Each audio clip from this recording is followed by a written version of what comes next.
So hello and welcome, आपका स्वागत है फिर से एक और नई वीडियो में। इस वीडियो में हम पढ़ने वाले हैं मैक्रो इकोनॉमिक्स का chapter 3, national income and related aggregates. इसके अंदर हम देखेंगे कि नेशनल इनकम क्या होती है, उसके एग्रीगेट्स क्या होते हैं, मतलब नेशनल इनकम को निकालने के तरीके क्या क्या होते हैं, किस किस टाइप से हम नेशनल इनकम को निकाल सकते हैं। तो ये वो सारी चीज़ें हम इस चैप्टर के अंदर देखेंगे। एग्रीगेट्स हमारे पास कैसे आए, नेशनल इनकम को हमें निकालने की ज़रूरत क्यों पड़ी, नेशनल इनकम क्या होती है, बेसिक चीज़, वो सारी चीज़ें हम इस चैप्टर के अंदर देखेंगे। और इससे अगले चैप्टर यानी कि चैप्टर 4 के अंदर हम नेशनल इनकम को एक्चुअल में निकालेंगे। तो जितना भी इस चैप्टर के अंदर हम पढ़ने वाले हैं ना, चैप्टर 3 के अंदर, वो सारा का सारा हम अप्लाई करेंगे चैप्टर 4 के अंदर। तो अगर आपको चैप्टर 4 अच्छे से करना है तो 3 अच्छे से करना ही पड़ेगा। तो चलिए शुरू करते हैं अपने चैप्टर को।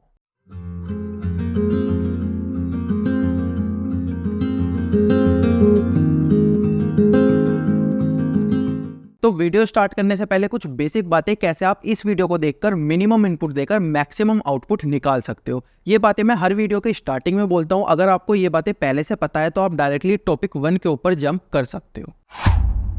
सबसे पहली बात, कभी कभी चैप्टर इतना बड़ा होता है कि बच्चे को पता नहीं चल पाता कि सबसे पहले उसको ये पढ़ना है, उसके बाद उसको ये पढ़ना है, उसके बाद उसको ये पढ़ना है, और इस तरीके से उसको चैप्टर फिनिश करना है। तो मैंने क्या किया है ना, मैंने हर चैप्टर को छोटे छोटे टॉपिक्स में डिवाइड किया है। अभी आपको पता होगा कि सबसे पहले आपको टॉपिक 1 पढ़ना है, उसके बाद टॉपिक 2 पढ़ना है, उसके बाद टॉपिक 3 पढ़ना है, और इस तरीके से आपको अपने चैप्टर को फिनिश करना है। सेम इसी तरीके से मैंने यूट्यूब वीडियो के अंदर भी चैप्टर बना दिए हैं, जिससे कि आप डायरेक्टली किसी भी टॉपिक के ऊपर जंप कर सकते हो।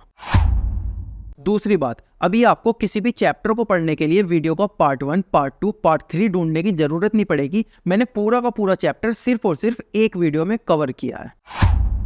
तीसरी बात, इस वीडियो के अंदर जो भी आप पढ़ोगे उसके नोट्स बनाने की जरूरत आपको नहीं है। वो सारे के सारे नोट्स आपको हमारे टेलीग्राम चैनल पे मिल जाएंगे, जिसका लिंक आपको डिस्क्रिप्शन में मिल जाएगा, वहां से आप डाउनलोड कर सकते हो। फोर्थ थिंग, अगर आप कोई सा भी चैप्टर हमारे नोट्स में से पढ़ते हो और आप कोई सा भी कॉन्सेप्ट करते हुए, कोई सा भी क्वेश्चन करते हुए कहीं पे अटक जाते हो, तो उस कॉन्सेप्ट के और उस क्वेश्चन के राइट हैंड साइड में आपको एक क्लिक हियर नाम का आइकन दिखेगा। अगर आप उस पर क्लिक करते हो तो आप उस यूट्यूब की वीडियो के उस पार्ट में पहुंच जाओगे जहां पे मैंने वो वाला कॉन्सेप्ट या फिर वो वाला क्वेश्चन पढ़ाया होगा। तो आप डायरेक्टली वहां से अपने डाउट क्लियर कर सकते हो। और लास्ट चीज, बच्चे मुझसे कई बार पूछते हैं कि अगर वो इस वीडियो के सारे कॉन्सेप्ट, सारे क्वेश्चंस कर लेते हैं तो उसके अलावा भी और कुछ करने की उनको जरूरत पड़ेगी। तो अगर आप इस वीडियो के सारे कॉन्सेप्ट और क्वेश्चन सही से कर लेते हो तो आपको कुछ और करने की बिल्कुल भी जरूरत नहीं पड़ेगी। आप एग्जाम के अंदर 100 आउट ऑफ 100 मार्क्स ला सकते हो। अब शुरू करते हैं अपने चैप्टर को।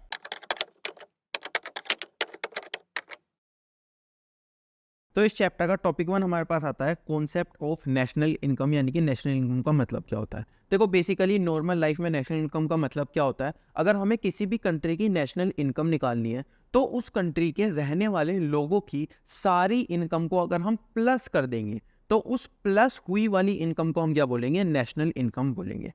यानी कि किसी भी कंट्री की अगर हमें क्या निकालनी है, नेशनल इनकम निकालनी है, तो उसमें रहने वाले लोगों को यानी कि उसके रेजिडेंट को जितनी भी इनकम होगी, रेजिडेंट की जितनी भी इनकम होगी, अगर हम उसको ऐड कर देंगे तो हम उसको क्या बोलेंगे, नेशनल इनकम बोलेंगे। अब ये रेजिडेंट कौन होता है, हमें कैसे पता चलेगा कि मैं इस कंट्री का रेजिडेंट हूँ या नहीं, आपको कैसे पता चलेगा कि ये इंसान इस कंट्री का रेजिडेंट है या नहीं। तो हम देखते हैं कि रेजिडेंट का मतलब क्या होता है। देखो, अगर कोई इंसान इंडिया के अंदर रहा है, जिस पीरियड की हम नेशनल इनकम निकालने वाले हैं, जैसे हम लास्ट 1 ईयर की नेशनल इनकम निकालने वाले हैं, तो हमको पता होना चाहिए कि अगर लास्ट 1 ईयर में ये इंसान इस कंट्री के अंदर रहा है तो वो इस कंट्री का इस कंट्री का रेजिडेंट हो जाता है। ठीक है, ये क्या है, 1 ईयर।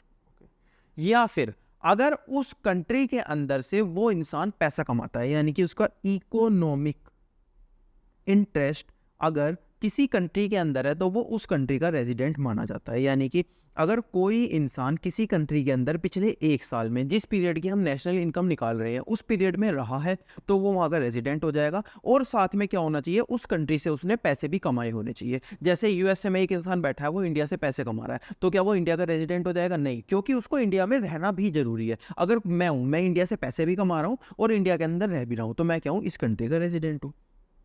तो इस तरीके से हम क्या देखते हैं कि कोई भी इंसान किसी कंट्री का रेजिडेंट है या नहीं। उसके बाद देखते हैं इनकम, कौन सी वो इनकम है जो कि हमें प्लस करनी होगी। ऐसा तो नहीं होगा हर कोई इनकम हम प्लस कर देंगे, तो वो कौन सी इनकम होती है जो हमें प्लस करनी होती है। देखो, हमने इससे पहले चैप्टर में क्या देखा था, सर्कुलर फ्लो ऑफ इनकम देखा था। सर्कुलर फ्लो ऑफ इनकम के अंदर हमने क्या देखा था, एक हमारे पास प्रोड्यूसर हुआ करता था, और एक हमारे पास हाउस होल्ड हुआ करती थी। तो हमें क्या करना है, लोगों की इनकम को प्लस करना है, यानी कि हाउस होल्ड की इनकम को प्लस करना है। हाउस होल्ड को इनकम कैसे होती थी, देखो सबसे पहले क्या करता था हाउस होल्ड, फैक्टर सर्विसेज किसको देता था, प्रोड्यूसर को देता था। उसके बाद प्रोड्यूसर क्या करता था, फैक्टर पेमेंट करता था। क्या करता था, फैक्टर पेमेंट हाउस होल्ड को करता था। और ये जो फैक्टर पेमेंट होती थी ये क्या होती थी, हाउस होल्ड की इनकम होती थी। इस इनकम को हम क्या बोलते थे, फैक्टर इनकम। अब इस फैक्टर इनकम के अंदर आता आता क्या था, सबसे पहले ये सर्विसेज क्या देता था, सर्विसेज देता था, लैंड देता था, लेबर देता था, कैपिटल देता था, एंटरप्रेन्योर्स देता था। अगर आपने पुराना चैप्टर पढ़ा है तो आपको ये सारी चीज़ें पता होगी, ठीक है। इसके बाद फैक्टर पेमेंट के रूप में क्या देता था, लैंड के बदले में क्या दिया जाएगा, लैंड के बदले में रेंट दिया जाएगा, ठीक है। उसके बाद लेबर के बदले में क्या दिया जाएगा, सैलरी दी जाएगी या फिर वेजेस दिए जाएंगे। उसके बाद कैपिटल के बदले में क्या दिया जाएगा, इंटरेस्ट दिया जाएगा। उसके बाद एंटरप्रेन्योर्स के बदले में क्या दिया जाएगा, एंटरप्रेन्योर्स को प्रॉफिट दिया जाएगा। तो ये चार चीजें क्या दी जाती थी, प्रोड्यूसर किसको देता था, हाउस होल्ड को देता था, ये चार चीजें। और इन चीजों को हम क्या बोलते थे, इन सारी चीजों को हम बोलते थे फैक्टर इनकम, यानी कि ये कौन देता था, प्रोड्यूसर हाउस होल्ड को देता था। तो ये सारी इनकम हमें क्या करनी है, प्लस करनी है। अब हम यहाँ पे जो इनकम की बात कर रहे हैं ना, यहाँ पे जो इनकम की बात कर रहे हैं वो कौन सी इनकम की बात कर रहे हैं, इस वाली इनकम की बात कर रहे हैं। किस वाली इनकम की बात कर रहे हैं, इस वाली इनकम की बात कर रहे हैं, रेंट, सैलरी, वेजेस, इंटरेस्ट और प्रॉफिट। तो अगर आपसे कुछ कोई पूछता है कि रेजिडेंट कौन हुआ, तो आप क्या बोलोगे, रेजिडेंट हुआ जो कि इंडिया के अंदर पिछले 1 साल में रहा है और जिसने इंडिया के अंदर से पैसा कमाया है। कोई पूछता है कौन सी इनकम को आपको प्लस करना है, तो आप क्या बोलोगे, फैक्टर इनकम को हमें प्लस करना है। फैक्टर इनकम कौन सी होती है, रेंट हो जाएगा, सैलरी वेजेस हो जाएंगे, इंटरेस्ट हो जाएगा और प्रॉफिट हो जाएगा। और उससे हम क्या करेंगे, ऐड करके हम निकाल देंगे अपनी नेशनल इनकम। अब देखते हैं नेक्स्ट, नेशनल इनकम की डेफिनेशन क्या होती है। National income is the sum total of factor income. हमें क्या करनी है, फैक्टर इनकम का टोटल करना है, यानी कि ये वाली सारी इनकम का टोटल करना है। लेकिन किन का करना है, जो कि नॉर्मल रेजिडेंट है इंडिया के अंदर, यानी कि जो पिछले 1 साल में रहे हैं और उन्होंने इंडिया के अंदर से पैसा कमाया है ड्यूरिंग एन अकाउंटिंग ईयर, जिस भी अकाउंटिंग ईयर की हमें नेशनल इनकम निकालनी है। अब फैक्टर इनकम क्या होती है, अभी हमने देखा फैक्टर इनकम के अंदर आता है कंपनसेशन टू एम्प्लॉय, यानी कि सैलरी और वेजेस, उसके बाद रेंट, उसके बाद इंटरेस्ट और प्रॉफिट, इसको हम बोलते हैं फैक्टर इनकम। इसके बाद नॉर्मल रेजिडेंट हमने देखा, अगर कोई भी 1 साल के अंदर इंडिया के अंदर रहा है या फिर उसका इकोनॉमिक इंटरेस्ट भी इंडिया के अंदर है, तो उसको हम क्या बोलेंगे, नॉर्मल रेजिडेंट बोलेंगे। और इन लोगों की इनकम को हमें प्लस करना पड़ेगा, कौन सी इनकम को, फैक्टर इनकम को। अब हमारे पास एक कॉन्सेप्ट आता है क्या, ट्रांसफर इनकम का। ट्रांसफर इनकम क्या होती है, जैसे फैक्टर इनकम क्या होता है, आपने फैक्टर इनकम दी, यानी कि किसी को पैसा दिया, बदले में आपको कुछ मिला। लेकिन अगर मान लो आपने किसी भिखारी को पैसा दे दिया, किसी एनजीओ में आपने डोनेशन दे दिया, तो क्या हुआ, आपने सिर्फ हेल्प की, आपको बदले में कुछ मिलेगा, बदले में कुछ भी नहीं मिलेगा। तो उस चीज को हम क्या बोलते हैं, फैक्टर इनकम बोलते हैं। अगर आपने एज अ हेल्प किसी को पैसा दिया है, एज अ डोनेशन किसी को पैसा दिया है, एज अ चैरिटी किसी को पैसा दिया है, तो दूसरे इनकम की जो इनकम हुई है वो फैक्टर इनकम नहीं हुई, वो कौन सी इनकम हुई है, ट्रांसफर इनकम हुई है। हमने नेशनल इनकम के डेफिनेशन में क्या देखा है, हमने नेशनल इनकम के डेफिनेशन में देखा है कि हम केवल और केवल फैक्टर इनकम को प्लस करेंगे। इसका मतलब ये जो ट्रांसफर इनकम है, क्या ये भी नेशनल इनकम के अंदर प्लस होगी, तो ट्रांसफर इनकम नेशनल इनकम के अंदर प्लस नहीं होती। क्यों नहीं होती, लॉजिक क्या है इसके पीछे, लॉजिक यही है कि अगर ऐसे होने लगा तो मैं अपने दोस्त को पैसे दूंगा, उससे लूंगा, दूंगा लूंगा, दूंगा लूंगा, मेरे को बदले में तो कुछ नहीं मिलेगा, बदले में उसको भी कुछ नहीं मिलेगा, लेकिन नेशनल इनकम क्या होती चली जाएगी, बढ़ती चली जाएगी। तो हम सिर्फ वो वाली इनकम यहाँ पे प्लस करेंगे, नेशनल इनकम के अंदर वो वाली इनकम हम प्लस करते हैं जिसके बदले में हमको कुछ रिसीव होता है। अगर मैंने पैसे दिए हैं दुकान वाले को, तो मेरे को सामान वापस मिलना चाहिए। ट्रांसफर इनकम के अंदर क्या है, एक ही तरफ पैसा जा रहा है, ऐसे तो पैसा मिल ही नहीं रहा, तो ये वाली इनकम क्या नहीं होती, ट्रांसफर इनकम प्लस नहीं होती, किसके अंदर, नेशनल इनकम के अंदर।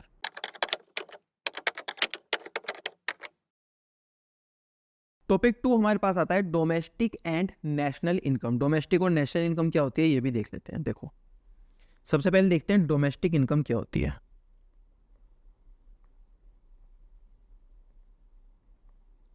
तो डोमेस्टिक इनकम के अंदर हमारे पास आता है जो भी हमारे रेजिडेंट होते हैं। रेजिडेंट का मतलब इससे पहले वाले टॉपिक के अंदर हमने देखा था, रेजिडेंट का मतलब होता है कि वो लोग जो कि इंडिया के अंदर 1 साल में रहते हैं या इंडिया से पैसे कमाते हैं। तो डोमेस्टिक इनकम के अंदर सबसे पहले वो लोग आते हैं जो कि रेजिडेंट होते हैं इंडिया से और इंडिया के अंदर से पैसा कमाते हैं। प्लस कौन से आते हैं, जो कि नॉन रेजिडेंट होते हैं इंडिया के अंदर, लेकिन वो क्या करते हैं, इंडिया के अंदर से पैसे कमाते हैं, उसको भी हम कहाँ ऐड करते हैं, डोमेस्टिक इनकम के अंदर ऐड करते हैं। तो डोमेस्टिक इनकम के अंदर बेसिकली दो चीज़ें आती है, एक जो कि रेजिडेंट होके इंडिया से ही पैसा कमाएगा, और जो कि इंडिया का नॉन रेजिडेंट होके इंडिया से पैसा कमाएगा। अगर हम इनका एक एक एग्जांपल लिखे तो एग्जांपल क्या आएगा, रेजिडेंट के अंदर आप मेरा एग्जांपल ले सकते हो, यानी कि मैं इंडिया का रेजिडेंट हूँ और इंडिया के अंदर से ही पैसा कमा रहा हूँ। और इसके अंदर आप एग्जांपल लिख सकते हो एप्पल कंपनी का। एप्पल कंपनी क्या है, एप्पल कंपनी अमेरिका के अंदर, यूएसए के अंदर इनकॉर्पोरेट है, यानी कि वो यूएसए की रेजिडेंट हो गई, उसके शेयर होल्डर क्या है, यूएसए के रेजिडेंट है, लेकिन वो पैसा कहाँ से कमा रही है, इंडिया के अंदर से पैसा कमा रही है। यानी कि नॉन रेजिडेंट लोग जो कि इंडिया से पैसे कमाएंगे,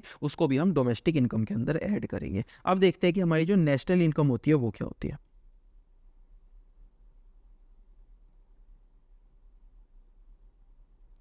तो नेशनल इनकम के अंदर सबसे पहले हमारे पास बिल्कुल सेम पहले वाली की तरह आता है, रेजिडेंट जो कि इंडिया से पैसा कमाएगा, वो रेजिडेंट जो कि इंडिया से पैसा कमाएगा, प्लस वो वाले रेजिडेंट जो कि आउटसाइड इंडिया से पैसे कमाएंगे, उसको हम नेशनल इनकम के अंदर ऐड करते हैं। तो दोनों के बीच में डिफरेंस क्या हुआ, डोमेस्टिक और नेशनल के अंदर, डोमेस्टिक के अंदर हम नॉन रेजिडेंट जो इंडिया के अंदर से पैसा कमा रहा है उसको ऐड करते हैं, और यहाँ पे रेजिडेंट जो कि आउटसाइड इंडिया से पैसा कमा रहा है उसको ऐड करते हैं। अगर हमें इसका एग्जाम्पल देखना हो तो हम क्या करेंगे, एक एग्जाम्पल तो सेम आ जाएगा, क्या, शशांक, और यहाँ पे हम लिख सकते हैं जियो। जियो क्या कर रही है, सपोज यूएसए में अपनी टेलीकॉम सर्विसेज दे रही है, तो रेजिडेंट कहाँ का है, जियो की जो कंपनी के मालिक है, जो शेयर होल्डर्स है, वो रेजिडेंट कहाँ पे है, इंडिया के अंदर रेजिडेंट है, लेकिन वो पैसा कहाँ से कमा रहे हैं, यूएसए से पैसा कमा रहे हैं, यानी कि इंडिया के बाहर से पैसा कमा रहे हैं, इसीलिए हम नॉन रेजिडेंट, इसीलिए हम नेशनल इनकम के अंदर उनको जोड़ते हैं। तो ये हो गई हमारी डोमेस्टिक इनकम और नेशनल इनकम क्या क्या होती है। अभी हमें क्या करना है ना, इसको एक तो सबसे पहले हमें शॉर्ट में लिखना होगा, यानी कि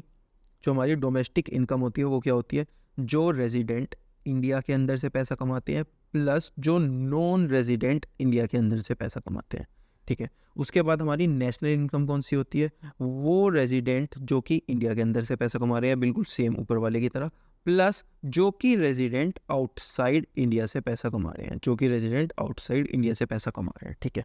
अभी हमको क्या दिया गया है ना, हमको दिया गया है कि तुम्हें नेशनल इनकम निकालनी है और तुमको डोमेस्टिक इनकम दी गई है। डोमेस्टिक इनकम में ऐसा कुछ प्लस करो और ऐसा कुछ माइनस करो जिससे कि आप नेशनल इनकम पे पहुंच जाओ। तो हम क्या क्या करेंगे, देखो, डोमेस्टिक इनकम के अंदर सबसे पहली चीज़ें क्या होती है, डोमेस्टिक इनकम के अंदर सबसे पहली रेजिडेंट इंडिया के अंदर होता है, और रेजिडेंट इंडिया के अंदर से जो पैसा कमा रहा है इसके अंदर भी होता है, यानी कि ये तो दोनों के अंदर सेम होती है, तो हमें कुछ प्लस नहीं करना, कुछ माइनस नहीं करना। लेकिन डोमेस्टिक इनकम के अंदर एक्स्ट्रा चीज़ क्या होती है, नॉन रेजिडेंट जब इंडिया के अंदर से पैसा कमाता है तो उस चीज़ को हम डोमेस्टिक इनकम के अंदर ऐड करते हैं, पर नेशनल इनकम हमको निकालनी है तो नेशनल इनकम के अंदर तो उस चीज़ को ऐड नहीं करते, तो डोमेस्टिक इनकम में से हम क्या कर देंगे, माइनस कर देंगे नॉन रेजिडेंट जो कि इंडिया के अंदर से पैसा कमाएगा, ठीक है। अभी जो जो नेशनल इनकम होती है ना, उसके अंदर एक और चीज़ होती है ये वाली, यानी कि जो रेजिडेंट आउटसाइड इंडिया से पैसा कमा रहा है। डोमेस्टिक इनकम के अंदर ये होती है, नहीं होती, तो डोमेस्टिक इनकम में हमें इसे प्लस करना पड़ेगा, यानी कि रेजिडेंट आउटसाइड इंडिया से जो भी पैसा कमाएगा उस चीज़ को हमें क्या करना पड़ेगा, प्लस करना पड़ेगा। और इस तरीके से हमारा क्या बन जाता है, एक फॉर्मूला बन जाता है जिससे कि हम नेशनल इनकम की हेल्प से क्या निकाल सकते हैं, डोमेस्टिक इनकम निकाल सकते हैं। अब फिर से एक और बार देख लेते हैं हमने क्या किया है। हमने बेसिकली ये थोड़ी सी चीज़ की है। सबसे पहले हमने देखा कि रेजिडेंट इसके अंदर भी है, रेजिडेंट इंडिया के अंदर इसके अंदर भी है, लेकिन डोमेस्टिक इनकम के अंदर एक एक्स्ट्रा चीज़ है, क्या है, नॉन रेजिडेंट जो इंडिया के अंदर से पैसा कमा रहा है, तो उसे हम माइनस कर देंगे। और डोमेस्टिक इनकम के अंदर एक चीज़ होनी चाहिए जो कि नेशनल इनकम के अंदर होती है, वो क्या है, रेजिडेंट आउटसाइड इंडिया से पैसा कमा रहा है लेकिन वो नहीं है, तो उसको हम क्या कर देंगे, ऐड कर देंगे। और इस तरीके से हमारे ये क्या बन जाएगा, फॉर्मूला बन जाएगा, non national income equal to domestic income minus non resident जो इंडिया के अंदर से पैसा कमा रहा है प्लस रेजिडेंट जो कि आउटसाइड इंडिया से पैसा कमा रहा है। अब हमने क्या किया ना, हमने बोला कि यार बच्चों को ना वैसे भी बहुत ज़्यादा सर में दर्द होता है, बहुत ज़्यादा पढ़ाई करनी पड़ती है, तो ये जो पूरी की पूरी चीज़ है ना, इसको हम एक नाम दे देते हैं। क्या दे देते हैं, net factor income from abroad, यानी कि NFIA, इसकी शॉर्ट फॉर्म क्या हुई, NFIA। तो इन दोनों को मिला के हमने क्या बना दिया, net factor income from abroad. तो इन दोनों को मिला के हमने क्या बना दिया, यानी कि जो नॉन रेजिडेंट इंडिया के अंदर से पैसा कमाएगा प्लस जो रेजिडेंट आउटसाइड इंडिया से पैसा कमाएगा, उसे हमने क्या बोल दिया, NFIA, यानी कि net factor income from abroad. अब ये जो हमने फॉर्मूला बनाया है, इसको अगर हम चार्ट की फॉर्म में बनाना चाहे तो चार्ट की फॉर्म में हम कैसे बना सकते हैं, इसको मैं कॉपी करके नीचे ले आता हूं। इसको थोड़ा छोटा कर लेते हैं। सपोज हमें एक तरफ दी गई है नेशनल इनकम और एक तरफ दी गई है डोमेस्टिक इनकम। अभी होगा क्या ना, अगर आप एग्जाम के अंदर ये फॉर्मूला बार बार लिखने जाओगे ना, आपका बहुत ज़्यादा टाइम लग जाएगा। इसीलिए हम इसको डायग्राम की हेल्प से समझ लेते हैं, जिससे कि हमें एग्जाम के अंदर बहुत ज़्यादा जल्दी जल्दी हमारे क्वेश्चन सोल्व हो जाएंगे। तो हम कैसे समझते हैं, देखो सपोज हमें नेशनल इनकम से हमें डोमेस्टिक इनकम से नेशनल इनकम के ऊपर जाना था, यानी कि हमें डोमेस्टिक इनकम दी गई थी, हमें क्या निकालनी थी, नेशनल इनकम निकालनी थी। डोमेस्टिक इनकम से नेशनल इनकम के ऊपर हमको जाना था। तो हम क्या कर रहे थे, डोमेस्टिक इनकम से नेशनल इनकम के ऊपर जाने के लिए हमने क्या किया था, इन दोनों चीज, इसको माइनस किया था, इसको प्लस किया था, यानी कि NFIA को माइनस किया था। तो हम क्या करते हैं, यहाँ पे करते हैं माइनस NFIA। ठीक है, अगर हमें नेशनल इनकम से डोमेस्टिक इनकम के ऊपर जाना है तो हमें क्या करना पड़ेगा, अगर हमें उल्टा करना है, उल्टा करना है मतलब कि हमें एक नेशनल इनकम दी गई है और डोमेस्टिक इनकम दी गई है, तो हमें क्या करना पड़ेगा, यहाँ पे से नेशनल इनकम से डोमेस्टिक इनकम के ऊपर जाना पड़ेगा। तो ये NFIA को हमें इधर लाना पड़ेगा, और अगर ये इधर माइनस का था तो इधर आगे प्लस का हो जाएगा, यानी कि हमें क्या करना पड़ेगा, प्लस करना पड़ेगा NFIA। तो ये क्या हुआ, हमने सिर्फ इस फॉर्मूले को ना डायग्राम की फॉर्म में लिख दिया, जिससे कि आपको एग्जाम के अंदर हेल्प हो सकती है। अगर आप चाहते हो आपको डायग्राम याद नहीं करना, आपको डायग्राम के पीछे पढ़ना ही नहीं है, तो आप फॉर्मूले को भी डायरेक्ट समझ सकते हो। पर मैं नहीं मानो तो डायग्राम को एक बार समझ लो, दोबारा वीडियो में पीछे चले जाओ, समझ लो, उससे क्या होगा, आपको हेल्प हो जाएगी एग्जाम के अंदर जल्दी जल्दी क्वेश्चन सोल्व करने की। तो ये हो गया हमारा डायग्राम, यानी कि अगर नेशनल इनकम से डोमेस्टिक इनकम पे जाएंगे तो प्लस कर देंगे NFIA, और डोमेस्टिक इनकम से नेशनल इनकम पे जाएंगे तो माइनस कर देंगे NFIA। यही सारी चीज़ें आपके नोट्स के अंदर भी दी गई है, वो भी देख लेते हैं। सबसे पहले डोमेस्टिक इनकम और डोमेस्टिक प्रोडक्ट। अब देखो यहाँ पे डोमेस्टिक इनकम और डोमेस्टिक प्रोडक्ट लिखा हुआ है, ये क्या होता है, तो जो इनकम और प्रोडक्ट होता है ना, उसका सेम मतलब होता है, इसका कोई भी डिफरेंट मतलब नहीं होता। अगर आपको एग्जाम के अंदर दिया गया है डोमेस्टिक इनकम और आपको दिया गया है डोमेस्टिक प्रोडक्ट, तो ये दोनों चीज़ें सेम होगी, इनके बीच में कोई भी डिफरेंस नहीं होगा। इसी तरीके नेशनल इनकम आपको दी गई है, नेशनल प्रोडक्ट दी गई है, तो इनके बीच में भी कोई डिफरेंस नहीं होता। यानी कि जो ये इनकम वर्ड है, इसका मतलब क्या होता है, प्रोडक्ट। प्रोडक्ट और इनकम का मतलब क्या होता है, सेम होता है। ठीक है, अब डोमेस्टिक इनकम या डोमेस्टिक प्रोडक्ट का मतलब क्या होता है, income generated with in domestic territory by normal resident and non resident, यानी कि वो रेजिडेंट जो कि इंडिया के अंदर से पैसा कमा रहे हैं, प्लस वो वाले नॉन रेजिडेंट जो कि इंडिया के अंदर से पैसा कमा रहे हैं, उसको हम डोमेस्टिक इनकम बोलते हैं। नेशनल इनकम के अंदर क्या होता है, income generated with in domestic territory and outside the country by normal resident, यानी कि जो हमारे रेजिडेंट है वो इंडिया के अंदर से पैसा कमा रहे हैं, प्लस जो हमारे रेजिडेंट है वो आउटसाइड इंडिया से पैसा कमा रहे हैं, उसको हम नेशनल इनकम के अंदर लिखते हैं। और कन्वर्जन, यानी कि हमने अभी फॉर्मूला देखा क्या, जो हमारी नेशनल प्रोडक्ट होती है, यानी कि नेशनल इनकम होती है, equal to domestic income plus NFIA। और अगर हमें नेशनल इनकम से डोमेस्टिक इनकम पे जाना है तो माइनस करना पड़ता है NFIA, और अगर डोमेस्टिक प्रोडक्ट से इधर आना है तो हमें क्या करना पड़ता है, प्लस करना पड़ता है NFIA। इसके बाद हमें एक छोटा सा एग्जांपल दिया गया है, हमें क्या दिया गया है, नॉर्मल नेशनल प्रोडक्ट क्या होती है, यानी कि नेशनल इनकम क्या होती है, रेजिडेंट ने इंडिया के अंदर से कितना पैसा कमाया और नॉन रेजिडेंट ने आउटसाइड इंडिया से कितना पैसा कमाया, और डोमेस्टिक प्रोडक्ट हमको निकालनी है। तो डोमेस्टिक प्रोडक्ट निकालने के लिए हम क्या करते हैं, national income equal to domestic income plus NFIA। NFIA के अंदर क्या आता है, 2000 रुपीज़ माइनस 1000 रुपीज़, और इसके अंदर हम प्लस कर देंगे डोमेस्टिक इनकम हमको निकालनी है, नेशनल इनकम हमको दी गई है तो 15,000 हमें लिख देंगे, डोमेस्टिक इनकम हमारी आ जाएगी 14,000। तो इस एग्जांपल को इस तरीके से हम सोल्व कर सकते हैं। इसके बाद एक क्वेश्चन दिया गया है, डिस्टिंग्विश बिटवीन डोमेस्टिक इनकम और नेशनल डोमेस्टिक प्रोडक्ट और नेशनल प्रोडक्ट, या फिर डोमेस्टिक इनकम और नेशनल इनकम। तो सबसे पहला पॉइंट हम लिखेंगे इन दोनों के डेफिनेशन, उसके बाद हम लिखेंगे इनका एक एक नाम, यानी कि डोमेस्टिक प्रोडक्ट और नेशनल प्रोडक्ट का नाम क्या हो सकता है, डोमेस्टिक इनकम और नेशनल इनकम। उसके बाद हम इनका फॉर्मूला लिख देंगे, यानी कि कहाँ से रेजिडेंट कहाँ से पैसा कमा रहे हैं, नॉन रेजिडेंट कहाँ से पैसा कमा रहे हैं, उस तरीके से हम इसका क्या लिख सकते हैं, डिफरेंस लिख सकते हैं।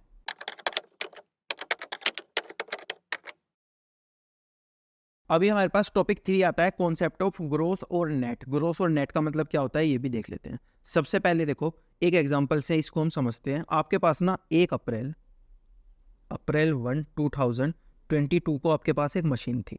उसके बाद उस मशीन से आपने पूरे साल प्रोडक्शन किया, यानी कि मार्च 31 2023 तक आपने प्रोडक्शन किया, 1 साल आपने प्रोडक्शन किया। उसकी हेल्प से आपने 10,000 यूनिट्स बनाई। क्या बनाई, 10,000 यूनिट्स बनाई। ठीक है, अभी ये जो मशीन थी ना, ये जो मशीन, जिस मशीन के बारे में हम बात कर रहे हैं, इसका जो साल की स्टार्टिंग में प्राइस था वो था 1 लाख रुपीज़। आपने नई खरीदी थी, 1 लाख रुपए इसका प्राइस था, ठीक है। अभी आपने क्या किया, पूरे साल इसको यूज़ किया। अभी आप साल के एंड में अगर इसको सेल करने जाओगे तो क्या ये 1 लाख में सेल हो जाएगी? नहीं होगी। क्यों? क्योंकि आपने इसको यूज़ कर लिया। इसकी वैल्यू क्या हो जाएगी? थोड़ी कम हो जाएगी। सपोज़ इसकी वैल्यू क्या हो गई? थोड़ी सी कम हो गई। तो ये इसकी वैल्यू बच गई अब 90,000। तो डिफरेंस क्या आया? यानी कि 10,000 रुपीज़ इसकी क्या हो गई? वैल्यू कम हो गई। उस 10,000 रुपीज़ जो वैल्यू कम हो जाती है उसको हम क्या बोलते हैं? डेप्रिसिएशन।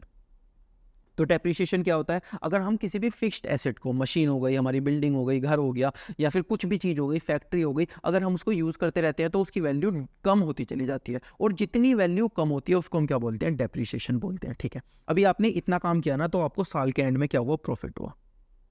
अभी आपने मशीन की हेल्प से 10,000 यूनिट बनाई है, तो आपको क्या होगा? साल के एंड में प्रॉफिट होगा। तो साल के एंड में सपोज आपको 1 लाख रुपए का प्रॉफिट हुआ, 1 लाख रुपए का क्या हुआ? प्रॉफिट हुआ। लेकिन आप ये चीज़ समझो कि आपकी जो वैल्यू थी मशीन की वो क्या हो गई? अब कम हो गई। इसका मतलब आपका ये जो प्रॉफिट है उसमें से हमें क्या माइनस करना पड़ेगा? डेप्रिसिएशन माइनस करना पड़ेगा। तो डेप्रिसिएशन को हम क्या करते हैं? एज अ एक्सपेंस ट्रीट करते हैं, ठीक है। तो अब इसमें से हम क्या करते हैं? माइनस करते हैं डेप्रिसिएशन। डेप्रिसिएशन अगर हम 10,000 रुपीज़ का माइनस कर देंगे तो हमारे पास क्या बचेगा? हमारे पास प्रॉफिट बचेगा अपना 90,000 रुपीज़। हमारे पास क्या बचेगा? 90,000 रुपीज़ का प्रॉफिट बचेगा, ठीक है। अभी ये जो हमारे 10,000 थे इसको हम क्या बोलेंगे? नेट प्रॉफिट बोलेंगे। इसको हम क्या बोलेंगे? नेट प्रॉफिट बोलेंगे। और ये जो 90,000 थे इसको, सॉरी, इसको, ये जो 1 लाख रुपीज़ थे इसको हम क्या बोलेंगे? ग्रोस प्रॉफिट बोलेंगे। और ये जो लास्ट में था इसको हम क्या बोलेंगे? नेट प्रॉफिट बोलेंगे, ठीक है। तो हमने ग्रोस और नेट का मतलब क्या समझा? अगर हम एक फॉर्मूला बनाना चाहते हैं तो जो कि हमारा ग्रोस प्रॉफिट होता है उसमें से अगर हम डेप्रिसिएशन माइनस कर देते हैं तो हमारे पास क्या बच जाता है? नेट प्रॉफिट बच जाता है। तो नेट प्रॉफिट अगर हमको निकालना है तो हमें क्या करना पड़ता है? ग्रोस प्रॉफिट में से डेप्रिसिएशन माइनस करना पड़ता है। तो ये था ग्रोस और नेट की वैल्यू, यानी कि अगर ग्रोस में से हम डेप्रिसिएशन को हटा देंगे तो हमारे पास नेट बच जाएगा, ठीक है। इसी तरीके से अगर हम ग्रोस डोमेस्टिक इनकम में से डेप्रिसिएशन माइनस कर देंगे तो हमारे पास क्या बच जाएगी? नेट डोमेस्टिक इनकम बच जाएगी। हमारे पास क्या बच जाएगी? नेट डोमेस्टिक इनकम बच जाएगी। इसी तरीके से अगर हम ग्रोस नेशनल इनकम और नेशनल प्रोडक्ट, डोमेस्टिक इनकम और डोमेस्टिक प्रोडक्ट सेम होता है, इसमें से डेप्रिसिएशन माइनस कर देंगे तो हमारे पास क्या बच जाएगा? नेट नेशनल इनकम हमारे पास बच जाएगी। हमारे पास क्या बच जाएगा? नेट नेशनल इनकम हमारे पास बच जाएगी। तो ग्रोस और नेट का बेसिकली मतलब क्या होता है? ग्रोस में से डेप्रिसिएशन को माइनस करो, नेट आपके पास बच जाएगा। और अगर इसी फॉर्मूले को पिछले वाले टॉपिक की तरह हमें क्या करना है? डायग्राम से समझना है, तो हम कैसे समझेंगे वो भी देख लेते हैं।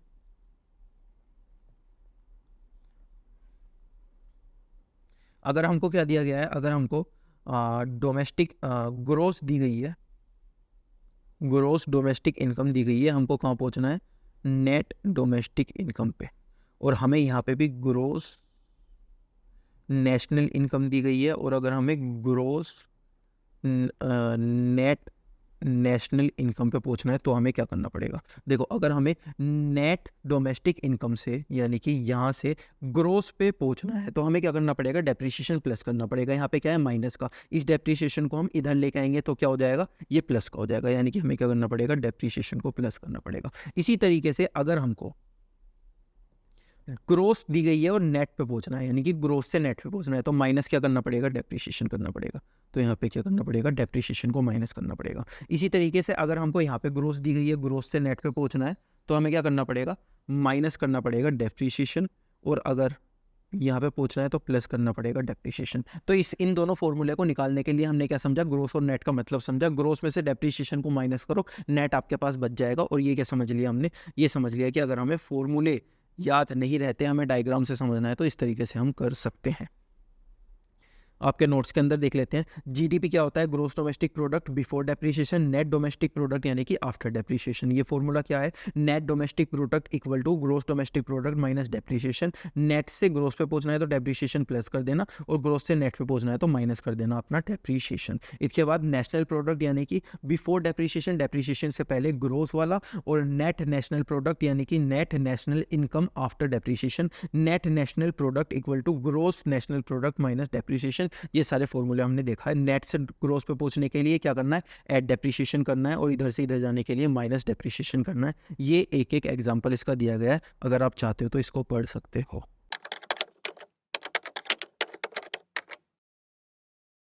अभी हमारे पास आता है topic 4, concept of market price and factor cost. इसका मतलब क्या होता है ये देखते हैं। देखो, अगर हमें कोई भी प्रोडक्ट बनाना है तो उसकी कुछ कॉस्ट आती है, अगर हमें कोई भी गुड्स और सर्विस बनाना है तो उसकी कुछ कॉस्ट आती है। कॉस्ट के अंदर क्या क्या चीज़ आती है, हमने कुछ जो भी लैंड यूज़ किया होगा उसके बदले में हमने क्या दिया होगा, रेंट दिया होगा, ठीक है। उसके बाद जो भी हमने कैपिटल यूज़ किया होगा उसके बदले में हमने इंटरेस्ट दिया होगा। जो भी हमारे यहाँ लोग काम करने आए होंगे उसको हमने सैलरी या वेजेस दी होगी, और उसके बदले में हमने एंटरप्रेन्योर्स के बदले में हमने क्या दिया होगा, प्रॉफिट दिया होगा।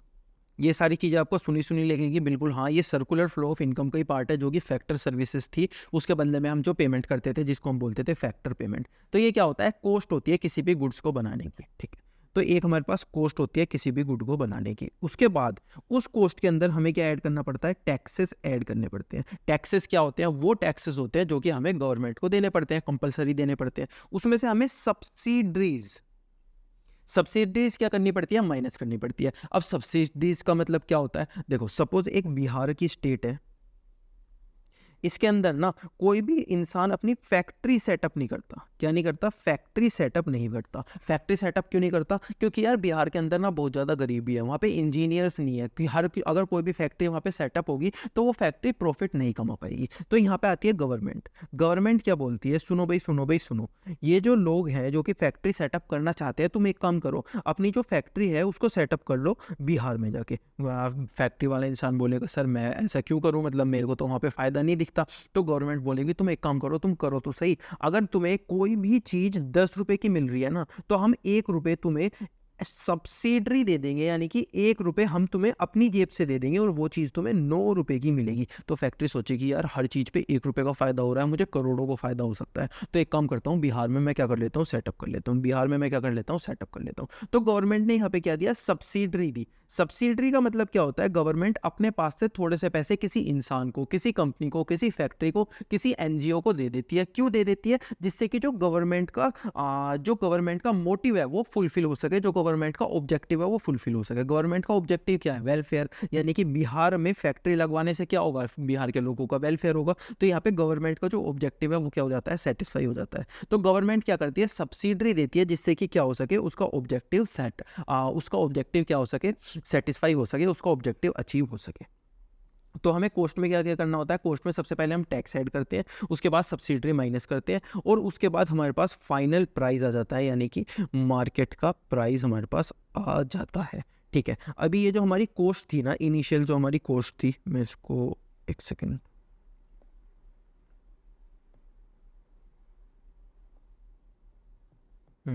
ये जो हमारी इनिशियल कोस्ट थी ना, इसको हम बोलते हैं, और ये जो हमारा प्राइस था इसको हम बोलते हैं मार्केट प्राइस, और ये जो इनिशियल हमारी कॉस्ट थी इसको हम बोलते हैं फैक्टर कॉस्ट। इसको हम क्या बोलते हैं, फैक्टर कॉस्ट बोलते हैं। तो फैक्टर कॉस्ट और मार्केट प्राइस के अंदर डिफरेंस क्या हुआ, अगर हम कॉस्ट में टैक्स को ऐड करते हैं, सब्सिडरीज को माइनस करते हैं, तो हम प्राइस पे पहुंच जाते हैं, जिसको हम बोलते हैं मार्केट प्राइस। और हम स्टार्ट कहाँ से होते हैं, कॉस्ट से हम स्टार्ट होते हैं। अगर हमें इसी चीज़ का एक फॉर्मूला बनाना है, क्या बनाना है, हमें इसी चीज़ का एक फॉर्मूला बनाना है, तो वो हम कैसे बनाएंगे वो भी देख लेते हैं। सपोज हमें मार्केट प्राइस तक पहुंचना है, कहाँ तक पहुंचना है, मार्केट प्राइस तक पहुंचना है। तो हमें क्या करना पड़ेगा, हमें करना पड़ेगा कि कोस्ट, यानी कि जो हमारी फैक्टर कोस्ट है उसके अंदर हमें ऐड करने पड़ेंगे टैक्सेस और माइनस करनी पड़ेगी सब्सिडरीज। तो हम कहाँ तक पहुंच जाएंगे, हम पहुंच जाएंगे मार्केट प्राइस तक। इसके बाद ये जो टैक्सेस है और ये जो सब्सिडरीज है, हमने सोचा इनको एक नाम दे देते हैं, नेट इनडायरेक्ट टैक्सेस। हमने इसको क्या नाम दे दिया, net indirect taxes. Net indirect taxes के अंदर क्या आता है, taxes minus subsidiaries. Taxes minus subsidiaries को हम क्या बोलते हैं, नेट इनडायरेक्ट टैक्सेस हम बोलते हैं, ठीक है। ये चीज़ आपके नोट्स के अंदर में से भी देख लेते हैं। मार्केट प्राइस का मतलब क्या होता है, केवल cost minus indirect taxes. Cost के अंदर क्या करते हैं हम, टैक्सेस ऐड करते हैं और सब्सिडरीज को माइनस करते हैं, उसको हम बोलते हैं मार्केट प्राइस। और टैक्स और सब्सिडरीज को मिला के हम क्या बोलते हैं, नेट इनडायरेक्ट टैक्सेस बोलते हैं। फैक्टर कॉस्ट क्या होती है, केवल और केवल कॉस्ट, जो भी प्रोडक्ट वो बनाने के लिए क्या आई है, हमारी कॉस्ट आई है, इसको हम क्या बोलते हैं, फैक्टर कॉस्ट बोलते हैं। वो कॉस्ट के अंदर हम क्या क्या चीज़ें लिखते हैं, सबसे पहले रेंट लिखते हैं, इंटरेस्ट, सैलरी, वेजेस और प्रॉफिट, जो कि हमने सर्कुलर फ्लो ऑफ इनकम के अंदर देखा था। अभी अगर हमें फैक्टर कॉस्ट से मार्केट प्राइस पे पूछना है तो हमें क्या करना पड़ता है, नेट इनडायरेक्ट टैक्सेस को प्लस करना पड़ता है, और मार्केट प्राइस से फैक्टर कॉस्ट पे पहुंचने के लिए माइनस करना पड़ता है नेट इनडायरेक्ट टैक्सेस को। इसको हमने क्या किया है, ये जो फॉर्मूला हमारे पास था, इसको सिर्फ हमने डायग्राम की फॉर्म में लिखा है, ठीक है। एक क्वेश्चन हमारे पास आता है, subsidiaries to the producer should be treated as transfer income. Subsidiary transfer income होती है, और हमने इस चैप्टर के टॉपिक 1 के अंदर पढ़ा था कि नेशनल इनकम के अंदर हम केवल और केवल फैक्टर इनकम प्लस करते हैं, जो हमारी ट्रांसफर इनकम होती है वो प्लस नहीं करते। ट्रांसफर इनकम का मतलब क्या होता है, जो हम फ्री में दे देते थे, जो हम हेल्प के लिए दे देते थे, जो हम डोनेशन के लिए देते थे, तो वो क्या था, ट्रांसफर इनकम थी। तो ट्रांसफर इनकम को तो हम नेशनल इनकम के अंदर ऐड ही नहीं करते, तो हमने यहाँ पे सब्सिडरीज को क्यों माइनस किया हुआ है, मतलब सब्सिडरीज का तो कोई इफेक्ट ही नहीं आना चाहिए ना नेशनल इनकम के अंदर, लेकिन हमने यहाँ पे क्यों माइनस किया हुआ है सब्सिडरीज को, तो उसका लॉजिक देखते हैं। देखो, जो गवर्नमेंट है वो क्या देती है, एक इंसान को सब्सिडरी देती है, वो क्या देती है, एक इंसान को सब्सिडी देती है, यानी कि कुछ पैसा दे देती है। अब हम बोल रहे हैं कि यार इसने पैसा तो देती है, लेकिन गवर्नमेंट को बदले में कुछ मिला या नहीं मिला, क्यों, अगर इसको गवर्नमेंट को बदले में नहीं मिला तो ये ट्रांसफर इनकम हो गई, फिर ये नेशनल इनकम के अंदर कैसे आ जाएगी। तो हम बोलते हैं कि सुनो सुनो सुनो सुनो, यहाँ पे जो यहाँ पे एक बदले की बात हो रही है ना, गवर्नमेंट को बदले में कुछ मिला है, क्या मिला है, वेलफेयर। भाई गवर्नमेंट को चाहिए क्या, गवर्नमेंट को यही तो चाहिए कि जो लोग रह रहे हैं उस कंट्री के अंदर उनका क्या हो सके, वेलफेयर हो सके। तो गवर्नमेंट को बदले में क्या मिला, सब्सिडी अगर उसने दी है तो उसे बदले में क्या मिला है, वेलफेयर मिला है। तो यहाँ पे हम क्या बोल सकते हैं कि ये जो सब्सिडी होती है ये ट्रांसफर पेमेंट नहीं होती, इसको भी हम क्या बोलते हैं, फैक्टर इनकम बोलते हैं, फैक्टर पेमेंट बोलते हैं। तो इस क्वेश्चन का आंसर हम कैसे ड्राफ्ट करेंगे, इस क्वेश्चन का आंसर ड्राफ्ट करने के लिए सबसे पहले हम लिखेंगे कि फैक्टर इनकम की क्या डेफिनेशन होती है, उसके बाद ट्रांसफर इनकम की क्या डेफिनेशन होती है, उसके बाद हम लिखेंगे कि जो गवर्नमेंट है ना उसको बदले में क्या मिलता है, वेलफेयर मिलता है, जिसकी वजह से ये जो इनकम हो जाती है ये ट्रांसफर इनकम नहीं होती, इसको भी हम फैक्टर इनकम ट्रीट करते हैं, और इसीलिए हम सब्सिडरीज को कहाँ जोड़ते हैं, नेशनल इनकम के अंदर जोड़ते हैं। ये सारी चीजें हम ये इस क्वेश्चन के आंसर में लिखनी पड़ेगी, जब जाके हमें 5 आउट ऑफ 5 मार्क्स मिलेंगे।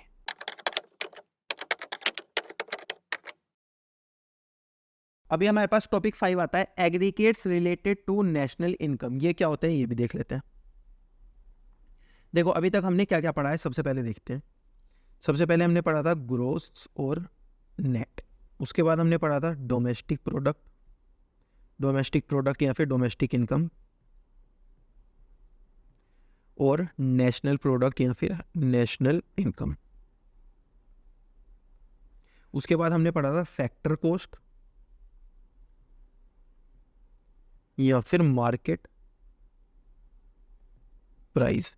अब हमें इनसे ना अलग अलग एग्रीगेट्स बनाने हैं। एग्रीगेट्स क्या होते हैं, देखो अगर हमें नेशनल इनकम निकालनी है ना तो हम अलग अलग अलग अलग चीज़ों से निकाल सकते हैं। नेशनल इनकम सिर्फ एक तरीके से नहीं निकलती, नेशनल इनकम अलग अलग चीज़ों से निकलती है। तो वो सब हम किस किस तरीके से निकाल सकते हैं, किन किन चीज़ों से हम नेशनल इनकम निकाल सकते हैं, उसको हम एग्रीगेट्स बोलते हैं। तो वो वाले तरीके देखेंगे कि कौन से एग्रीगेट होते हैं जिससे हम नेशनल इनकम निकाल सकते हैं। सबसे पहला एग्रीगेट अगर हम यहाँ पे लिखने जाए तो हम क्या ले लेते हैं, ग्रोस ले लेते हैं, ठीक है। ग्रोस से हम कहाँ जाते हैं, डोमेस्टिक के ऊपर जाते हैं। उसके बाद हम कहाँ जाते हैं, फैक्टर कॉस्ट के ऊपर जाते हैं, यानी कि GDPFC। ये क्या हो गया, हमारा पहला एग्रीगेट हो गया। इसका मतलब क्या हुआ, gross domestic product at factor cost. इसको हम क्या पढ़ेंगे, gross domestic product at factor cost. ये क्या हो गया, हमारा पहला एग्रीगेट। अगर हमें नेशनल इनकम निकालनी है तो हम इस तरीके से निकाल सकते हैं।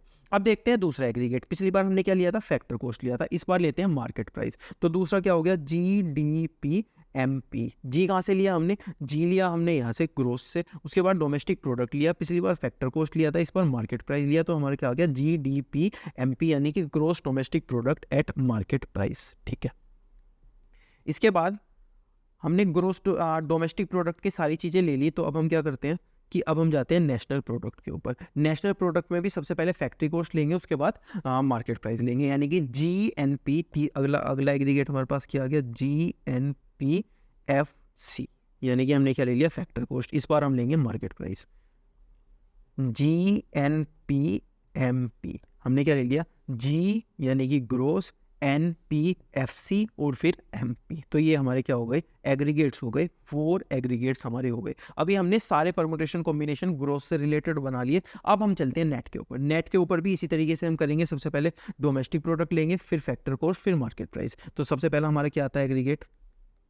फिफ्थ एग्रीगेट हमारे पास आता है नेट, उसके बाद डोमेस्टिक प्रोडक्ट, उसके बाद फैक्टर कॉस्ट।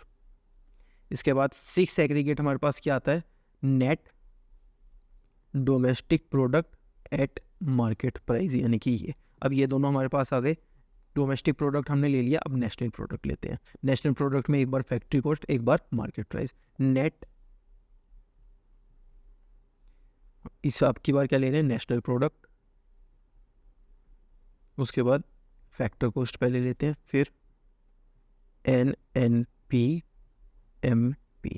तो ये वाली चीज़ हम पहले ले लेते हैं, इन दोनों को भी हम सेटिस्फाई कर देते हैं। और इस तरीके से हम परमुटेशन और कॉम्बिनेशन की हेल्प से क्या कर लेते हैं, ये 8 एग्रीगेट्स हमने बना लिए। अभी एग्जाम के अंदर ना आपसे कुछ भी पूछ सकता है कि ये वाला एग्रीगेट निकाल के दिखाओ, ये वाला निकाल के दिखाओ, ये वाला निकाल के दिखाओ। कुछ चीज़ें आपको दी गई होंगी, वो अगले चैप्टर में हम डिटेल में देखेंगे कि अगर कोई भी एग्रीगेट हमको निकालना है तो कैसे निकालते हैं। अभी इस चैप्टर के अंदर हमारा इतना ही था कि हमें एग्रीगेट्स पता होने चाहिए कि कैसे बने और कैसे कैसे हम इनको बनाते हैं, या फिर कैसे कैसे ग्रोस निकलता है, नेट निकलता है। जो सारे फॉर्मूले अभी तक हमने पढ़े हैं ना, टॉपिक 2, 3, 4 के अंदर ग्रोस, नेट पढ़ा था, डोमेस्टिक प्रोडक्ट, नेशनल प्रोडक्ट पढ़ा था, वो सारे फॉर्मूले हमने एग्रीगेट के अंदर काम आए थे। अब हम न्यूमेरिकल करेंगे तो इनके जो हमने फॉर्मूले देखे थे, जो हमने डायग्राम देखे थे, इधर से उधर जाएंगे, उधर से इधर आएंगे, तो वो सारी चीज़ें हम अगले चैप्टर के अंदर देखेंगे कि इनकी हेल्प से हमें कैसे न्यूमेरिकल पूछ सकता है एग्जाम के अंदर, और हम उसको कैसे आंसर करते हैं। तो ये सारे क्या थे, हमारे एग्रीगेट्स थे, जिनकी हेल्प से हम क्या करेंगे, नेशनल इनकम को निकालेंगे अगले चैप्टर के अंदर।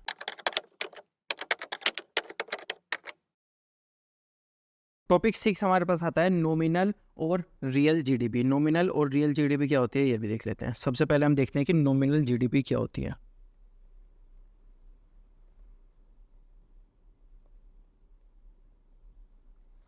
एक एग्जांपल से हम समझते हैं। सपोज 2021 का हमें डाटा दिया गया है और 2021 और 22 का हमारे पास डाटा दिया गया है। हमको बताया है कि कितनी क्वांटिटी हमने प्रोड्यूस की थी और किस प्राइस पे उसको हमने सेल किया था। सपोज हमने 100 यूनिट क्वांटिटी प्रोड्यूस की थी और ₹10 पर यूनिट का प्राइस था, ठीक है। इसके अंदर भी हमने 100 यूनिट प्रोड्यूस की थी, यहाँ पे हमारा ₹12 का प्राइस था। तो ये सब चीज़ें हमको दी गई है। अब हमको बताया गया है कि हमको ना नॉमिनल जीडीपी निकालनी है दोनों सालों की। हमें क्या करना है, नॉमिनल जीडीपी निकालनी है दोनों सालों की। तो जीडीपी निकालने का सिंपल फॉर्मूला क्या होता है, क्वांटिटी मल्टीप्लाई प्राइस। क्या होता है, क्वांटिटी मल्टीप्लाई प्राइस, ठीक है। अगर हमें यहाँ पे नॉमिनल जीडीपी निकालनी है तो हमें क्या करना है, 100 यूनिट्स को मल्टीप्लाई करना है ₹10 से। तो हमारा क्या आ जाएगा, ₹1000 की क्या आ जाएगी, जीडीपी आ जाएगी, नॉमिनल जीडीपी आ जाएगी। अगर हम इधर नॉमिनल जीडीपी निकालना चाहें तो यहाँ क्या आ जाएगा, 100 यूनिट्स मल्टीप्लाई 12 से हम मल्टीप्लाई करेंगे, क्योंकि इस साल क्या था, 12 का प्राइस था। तो यहाँ पे क्या आ गई, 1200 की प्राइस आ गई। अब अगर हमें इन दोनों को कंपेयर करना है, कंपेयर इन द सेंस हमें ये देखना है कि पिछली साल हमारी कितनी थी, इस साल कितनी हो गई, कितनी हमने इंक्रीज़ करी है। तो हम क्या कर सकते हैं, इनको कंपेयर भी कर सकते हैं। कैसे, देखो सपोज यहाँ पे 1000 था, यहाँ पे 1200 था, यानी कि 1000 में 1200, यानी कि हमने प्लस कितना किया है, 200 हमने प्लस किया है। इतनी हमारी जीडीपी ग्रो हुई है। तो ये क्या हो गया, ये हो गया हमारा नेशनल, ये क्या हो गया हमारा, ये हो गया हमारा ग्रोस नॉमिनल जीडीपी निकालने का तरीका, ठीक है। अभी मैं आपको एक फ़न फैक्ट बताता हूँ, बहुत इंटरेस्टिंग फैक्ट है। हमारा क्या होता है ना, हमारे पास ना एक प्राइस नाम की चीज़ होती है। क्या होता है, प्राइस नाम की चीज़ होती है।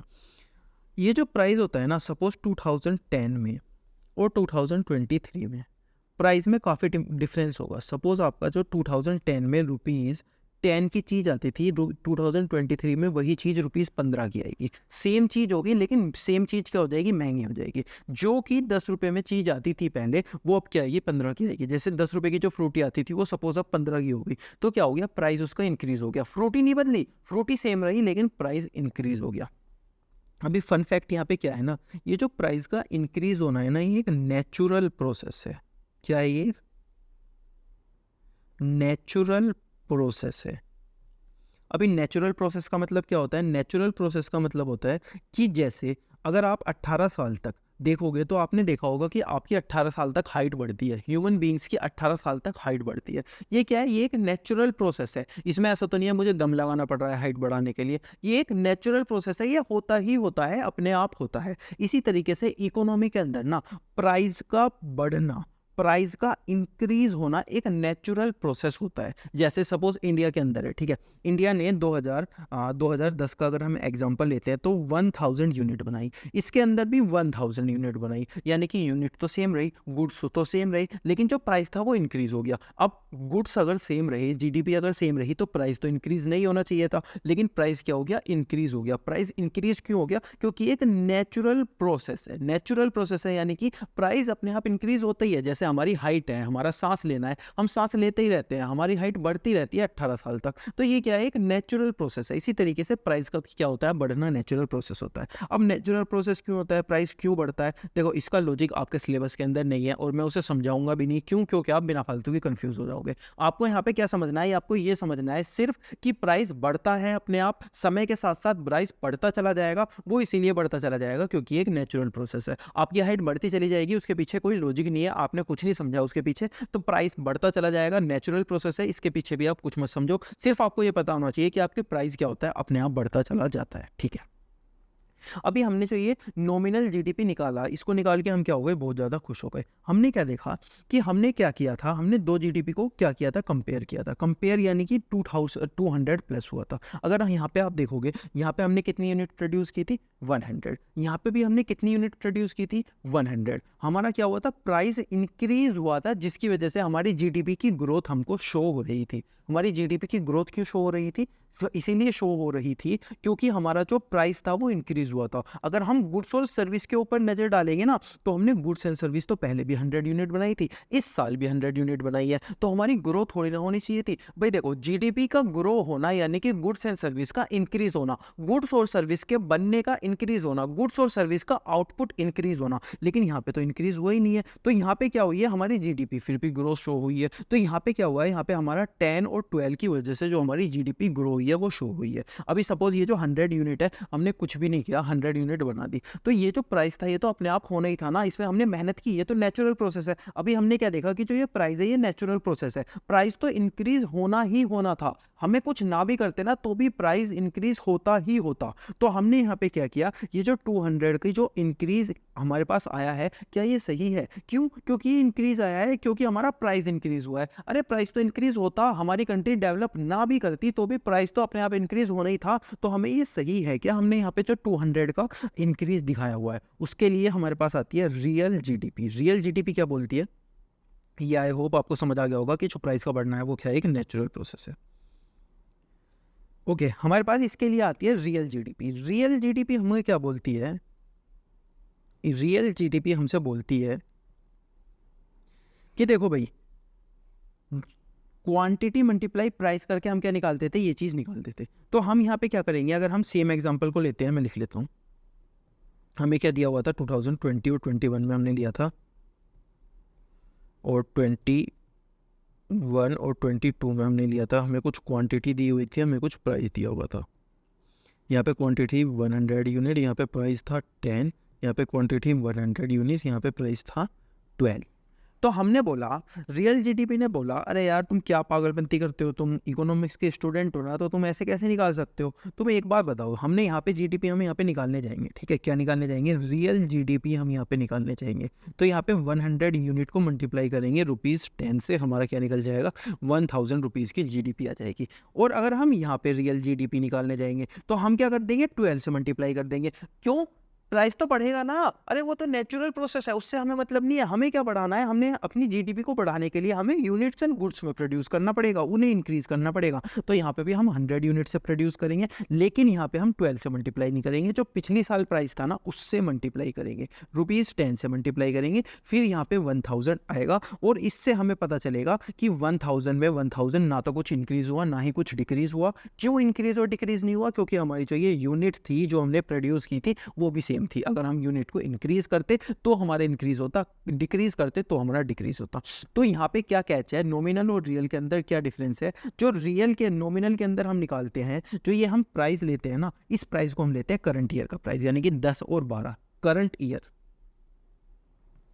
करंट ईयर में जो प्राइस चल रहा होता है ना वो लेते हैं। जैसे इस ईयर में क्या प्राइस चल रहा था, 10 चल रहा था तो 10 हमने लिया था, 12 चल रहा था तो 12 लिया था, जिसकी वजह से 200 हमारी क्या आई थी, प्लस आई थी। ठीक है, इसके अंदर हमने क्या लिया, इसके अंदर हमारा 10 चल रहा था 10 लिया, 12 चल रहा था 12 हमने नहीं लिया, हमने क्या लिया, पिछले साल वाला ही 10 लिया। इस 10 को 2 बार लिया, क्यों, क्योंकि हमें यहाँ पे एक्चुअल देखना था कि हमारा प्लस और माइनस इसकी वजह से क्यों हुआ। तो हमने यहाँ पे क्या लिया, बेस प्राइस लिया। क्या लिया, बेस प्राइस। बेस प्राइस यानी कि जो लास्ट ईयर का हमारा प्राइस था उसी प्राइस को हमने कंटिन्यू किया, नया प्राइस नहीं लिया।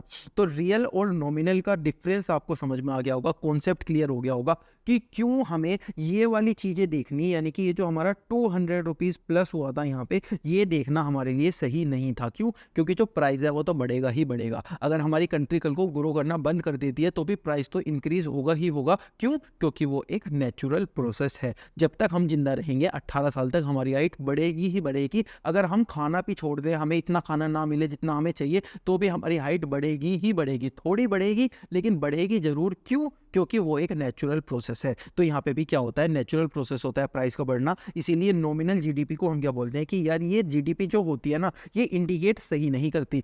इंडिकेट अच्छा कौन करती है, रियल जीडीपी अच्छा इंडिकेट करती है। आपसे कोई पूछेगा नॉमिनल जीडीपी और रियल जीडीपी में से कौन सी अच्छी है, किससे आप एक्यूरेटली बता सकते हो कि हमारी जीडीपी ग्रो हुई है या नीचे आई है, तो आप बोलोगे नॉमिनल जीडीपी बेकार होती है। क्यों, क्योंकि ये करंट ईयर का प्राइस लेती है। रियल जीडीपी अच्छी होती है, क्यों, क्योंकि ये बेस ईयर का प्राइस लेती है। और प्राइस का बढ़ना नेचुरल प्रोसेस है, इसीलिए हम प्राइस का इंडिकेटर नहीं लेते। हम रियल जीडीपी को इसीलिए अच्छा मानते हैं क्योंकि ये केवल और केवल यूनिट्स का इंडिकेटर लेती है, कितने गुड्स और सर्विसेज हमने क्या किए, प्रोड्यूस किए हैं।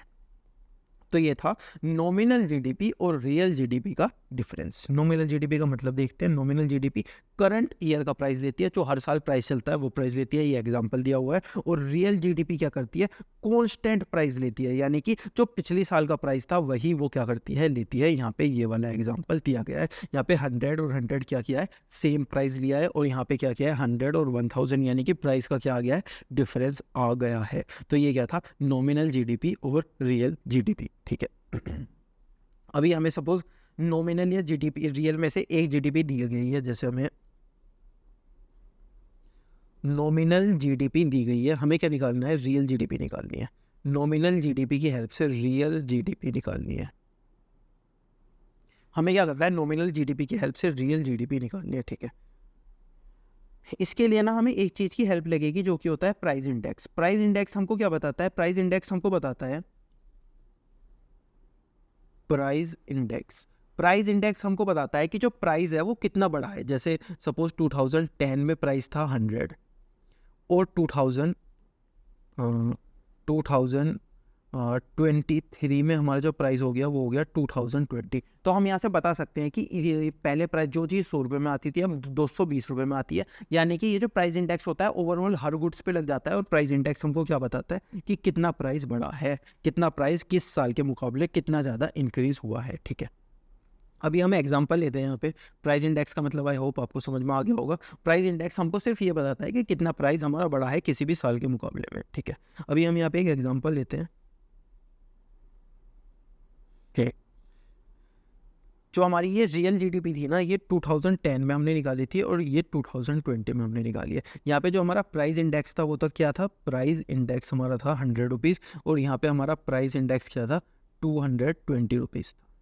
ठीक है, कितना था, 220 रुपीज़ था। अभी हम नॉमिनल जीडीपी के अंदर कौन सा वाला प्राइस लेंगे, करंट ईयर का प्राइस लेंगे, यानी कि ये वाला लेंगे। और रियल जीडीपी के अंदर ये वाला लेंगे। इसीलिए मैंने रियल के नीचे क्या लिखा है, ये वाला लिखा है, और नॉमिनल के अंदर ये वाला लिखा है। रियल के अंदर हम कौन सा लेते हैं, बेस प्राइस लेते हैं, यानी कि जो उस साल का प्राइस था, लास्ट ईयर का प्राइस था। और इसमें कौन सा लेते हैं, वो वाला लेते हैं जो कि करंट ईयर का प्राइस था। ठीक है, सपोज हम एक जीडीपी मान लेते हैं। जो हमारी जीडीपी थी ना, इस साल की जो हमारी जीडीपी थी वो थी 8000 और इस साल की जो हमारी जीडीपी थी वो थी 12000।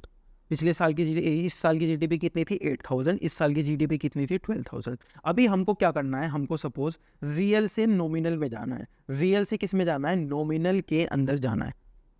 यहाँ पे गलत हो गया, ये जीडीपी हमको निकालनी है। हमें रियल से नॉमिनल की जीडीपी निकालनी है। तो हम कैसे निकालेंगे, देखो हम सबसे पहले क्या लिखेंगे, रियल जीडीपी लिखेंगे ऊपर। रियल जीडीपी कितनी थी, 8000, यानी कि ये वाली जीडीपी कितनी थी, 8000 की थी। ठीक है, अभी इस साल का प्राइस इंडेक्स क्या था, 100 प्राइस इंडेक्स था। क्या था, प्राइस इंडेक्स 100 था। अगर आप देखो ये हमने कैसे निकाला होगा, क्वांटिटी मल्टीप्लाई प्राइस। जीडीपी कैसे निकलती है, क्वांटिटी मल्टीप्लाई प्राइस। तो क्वांटिटी मल्टीप्लाई प्राइस हमने किया होगा, यानी कि प्राइस कौन सा वाला लिया होगा, हमने 100 रुपीज़ वाला प्राइस लिया होगा। तो इस बार हम क्या करेंगे, इस वाले प्राइस से डिवाइड कर देंगे और इस वाले प्राइस से मल्टीप्लाई कर देंगे। हमने यहाँ पे क्या किया, हमने जो पहले प्राइस लिया था ये वाला हमने कैसे निकाली थी, ये वाली जीडीपी, ये वाली जीडीपी इस वाले प्राइस के हेल्प से निकाली थी। तो इस प्राइस को हमने मल्टीप्लाई किया था, इस बार इस प्राइस को क्या कर देंगे, डिवाइड कर देंगे, यानी कि 100 से क्या कर देंगे, डिवाइड कर देंगे और मल्टीप्लाई कर देंगे इस वाले प्राइस से, जो प्राइस हमको चाहिए एक्चुअल में, जो प्राइस हमें नॉमिनल जीडीपी के लिए चाहिए। क्यों, क्योंकि हमें नॉमिनल निकालना है रियल से। तो हमने डिवाइड कर दिया इस साल के प्राइस से और नॉमिनल वाला जो हम लेते थे प्राइस उससे हमने मल्टीप्लाई कर दिया। तो हमारी यहाँ पे क्या आ जाएगी, नॉमिनल जीडीपी आ जाएगी। क्या आ जाएगी, हमारी नॉमिनल जीडीपी आ जाएगी। वो कितनी आई,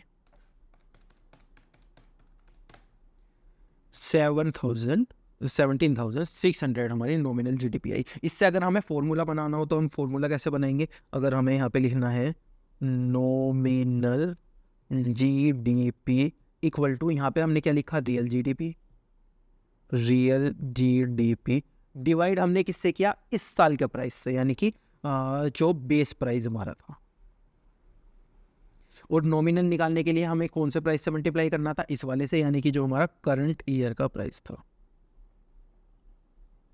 करंट ईयर का प्राइस था। अभी ये जो प्राइस था ये हमने किसकी हेल्प से निकालते हैं, प्राइस के लिए हमें एक चीज़ एग्जाम के अंदर दी जाएगी, प्राइस इंडेक्स। तो हम यहाँ पे लिख सकते हैं कि हम प्राइस इंडेक्स से डिवाइड करेंगे और प्राइस इंडेक्स से वो करेंगे। अभी देखो हम प्राइस इंडेक्स का हेल्प क्यों लेते हैं, यहाँ पे आपको समझ आ जाएगा। वो इसीलिए हम लेते हैं क्योंकि जो हमारे प्राइस होते हैं ना, अलग अलग गुड्स के अलग अलग होते हैं। तो इंडेक्स जो होता है, प्राइस इंडेक्स जो होता है, वो हमको बता देता है कि ये जो सारे गुड्स का इकट्ठा अगर हम प्राइस लेने लगे तो क्या होता है। तो इसीलिए हम यहाँ पे क्या लिखते हैं, प्राइस इंडेक्स लिखते हैं। ये हमारे पास आ जाता है फॉर्मूला किसका, अगर हमें नॉमिनल से रियल जीडीपी निकालनी है तो।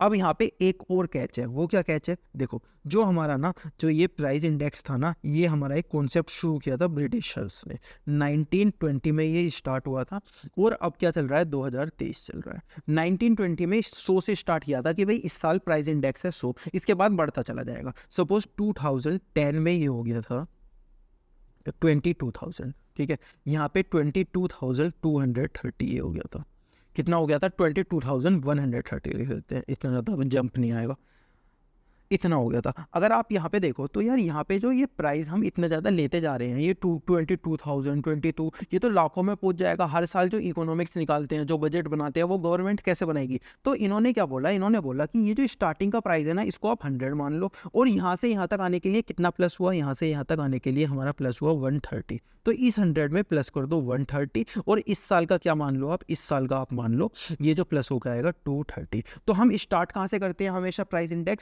इंडेक्स हम 100 से स्टार्ट करते हैं और 230 तक हम हमेशा पहुंचते हैं। तो मैं क्या बोलना चाहता हूं कि इस चीज़ से मैं ये मान सकता हूं कि जो हमारा साल का स्टार्टिंग होता है वो हम किससे स्टार्ट करते हैं, साल का स्टार्टिंग हम स्टार्ट करते हैं, साल का जो स्टार्टिंग होता है वो हम किससे स्टार्ट करते हैं, साल का स्टार्टिंग हम 100 से स्टार्ट करते हैं, यहाँ से स्टार्ट करते हैं और पहुँचते कहाँ तक है, जितना इसमें प्लस हुआ होगा उतना ही हम यहाँ पे प्लस कर देंगे। तो मैं यहाँ पे बोल सकता हूँ कि ये जो बेस ईयर प्राइस है इसको मैं 100 लिख सकता हूँ ना, क्यों, क्योंकि स्टार्टिंग का साल तो हमने 100 से स्टार्ट किया होगा। यहाँ पे क्या लिखा था, 100 आया था। 100 क्यों आया था, क्योंकि हमने ये 100 से स्टार्ट किया था। तो बेस प्राइस हमेशा 100 आएगा और जितना हम यहाँ पे प्लस करेंगे इतना ही हम यहाँ पे प्लस करके करंट ईयर का इंडेक्स प्राइस निकाल लेंगे। इंडेक्स प्राइस हमको दिया गया होगा, पता नहीं चलना, मतलब दिया गया होगा, हमें पूछना नहीं है या फिर खुद से नहीं निकालना, एग्जाम के अंदर हमको दिया जाएगा, लेकिन वो सिर्फ इस साल का दिया जाएगा, इसका नहीं दिया जाएगा, इसका आपको खुद से अज्यूम करना है 100। तो हमारा अब लास्ट में फॉर्मूला क्या आ जाएगा, nominal GDP equal to real GDP upon 100। 100 क्यों लिखा हमने, क्योंकि बेस ईयर का प्राइस हमेशा 100 होगा, minus current year price index. Current year price index यानी कि जो हमको एग्जाम के अंदर दिया जाएगा कि 2023 में कौन सा वाला करंट ईयर प्राइस इंडेक्स चल रहा है। तो नॉमिनल से रियल में निकालने के लिए हमें ये सारी चीज़ें करनी पड़ेगी। Nominal GDP equal to real GDP divide by 100, ये वाला 100 कहाँ ले गया मैं, यहाँ पे लिख दिया, और मल्टीप्लाई प्राइस इंडेक्स। तो इस तरीके से हम नॉमिनल से रियल निकाल सकते हैं। ये फॉर्मूला कैसे बना, इसका लॉजिक मैंने आपको बता दिया। अभी आपको लॉजिक याद रखना है या फॉर्मूला याद रखना है, आपकी पूरी मर्जी है, लेकिन मेरा काम क्या था कि ये फॉर्मूला कैसे बना, इसका लॉजिक मुझे आपको बताना। अभी आप डायरेक्टली फॉर्मूला याद कर सकते हो, अगर आपको रटने का शौक है, समझने का शौक है, तो आपने अभी तक समझ लिया होगा कि नॉमिनल और रियल को कैसे निकालते हैं।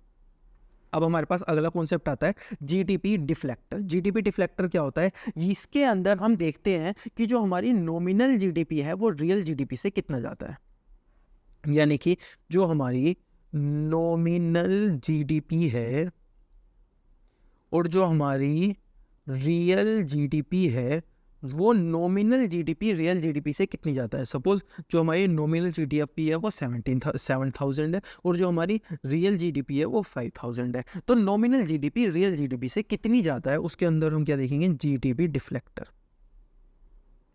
अभी हमेशा ज़्यादा होगी नहीं, कम भी हो सकती है भाई। नॉमिनल जीडीपी कम हो सकती है, हो सकता है पिछले साल प्राइस कम हुआ, ज़्यादा हुआ हो, इस साल कम हो गया हो, तो कुछ भी हो सकता है। तो ऐसा नहीं है कि हमेशा नॉमिनल जीडीपी ज़्यादा ही रहेगी, वो कम भी हो सकती है। हमें क्या देखना है? जीडीपी डिफ्लेक्टर का मतलब हमने देखना है कि नॉमिनल जीडीपी रियल जीडीपी से कितने % जाता है। तो वो चीज़ हम कैसे देखते हैं? ये तो हम 5th क्लास में भी निकालते थे कि अगर हमें देखना है कि ये 7,000 5,000 से कितना ज़्यादा है, 7,000 5,000 से कितना ज़्यादा है, तो हम कैसे निकालते हैं? सबसे पहले हम लिखते हैं 7,000 यानी कि जो ज़्यादा है, जो हमें देखना है कि कितना ज़्यादा है। फिर डिवाइड में लिखते हैं कि हमें किससे कंपेयर करना है, मल्टीप्लाई 5,000 मल्टीप्लाई 100। ये क्या है? परसेंटेज निकालने का फॉर्मूला है। अगर आप 5th क्लास के बच्चे से भी पूछोगे ना तो वो भी आपको बता देगा। यहाँ पर आ जाएगा 140% क्या है? ज़्यादा है नॉमिनल जीडीपी से। तो जीडीपी डिफ्लेक्टर का फॉर्मूला हमारे पास क्या आ जाता है? जीडीपी डिफ्लेक्टर का फॉर्मूला हमारे पास क्या आ जाता है? Nominal GDP. ये 7,000 क्या थी? नॉमिनल जीडीपी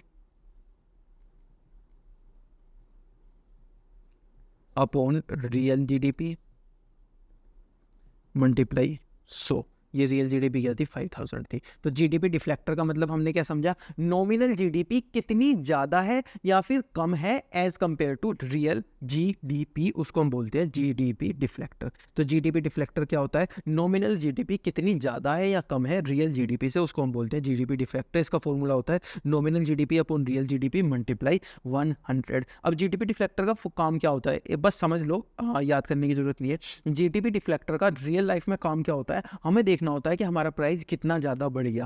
भाई देखो, हमें अगर नॉमिनल कितनी ज़्यादा है रियल से, ये किस चीज़ के ऊपर डिपेंड करता है कि प्राइस कितना बढ़ गया। रियल के अंदर हमने क्या लिया होगा? पिछले किसी साल का प्राइस लिया होगा। नॉमिनल के अंदर इस साल का लिया होगा। तो अगर हमें देखना है कि पिछले साल से प्राइस इस बार कितना कम हुआ है या कितना ज़्यादा हुआ है, तो हम क्या निकालते हैं? जीडीपी डिफ्लेक्टर निकालते हैं। ज़्यादा लॉजिक के अंदर मत जाओ, ये क्वेश्चन है। ये फॉर्मूला है GDP deflector equal to nominal GDP upon real GDP multiply 100। इसको हम बोलते हैं जीडीपी डिफ्लेक्टर कि नॉमिनल जीडीपी कितनी ज़्यादा या फिर कम है as compare to real GDP. ठीक है, तो ये नॉमिनल और रियल जीडीपी का बहुत ज़्यादा इंपॉर्टेंट टॉपिक था, इसको जरूर से कर लेना। इसके क्वेश्चन अभी हम देख लेते हैं। What is the meaning of GDP deflector? GDP deflector का मतलब क्या होता है? देख, वो सब हम इस डेफिनेशन के अंदर बता देंगे। Explain the meaning of real GDP and nominal GDP. Real और नॉमिनल जीडीपी का मतलब बता देंगे, एक न्यूमेरिकल एग्जांपल लिख देंगे जो कि अभी हमने देखा। How is real GDP different from nominal GDP? पहले रियल जीडीपी की डेफिनेशन, फिर नॉमिनल जीडीपी की डेफिनेशन हम लिख देंगे। Under the following data and imaginary economy calculate compare to real GDP. हमें रियल जीडीपी निकालनी है इस साल की और इस साल की। हमें दिया क्या गया है ये देखते हैं। 2015 और 16 दिया गया है, 2016 और 17 दिया गया है। हमें यहाँ पे दी गई है नॉमिनल जीडीपी। नॉमिनल जीडीपी कितनी दी गई है? 8.4% और 9%। उसके बाद हमको दिया गया है जीडीपी डिफ्लेक्टर। जीडीपी डिफ्लेक्टर कितना दिया गया है? 140 125। ठीक है, ये हमें बेसिकली क्वेश्चन के अंदर चीज़ें दिख रही है। अभी हमें इनसे क्या करना है? रियल जीडीपी निकालनी है दोनों सालों की।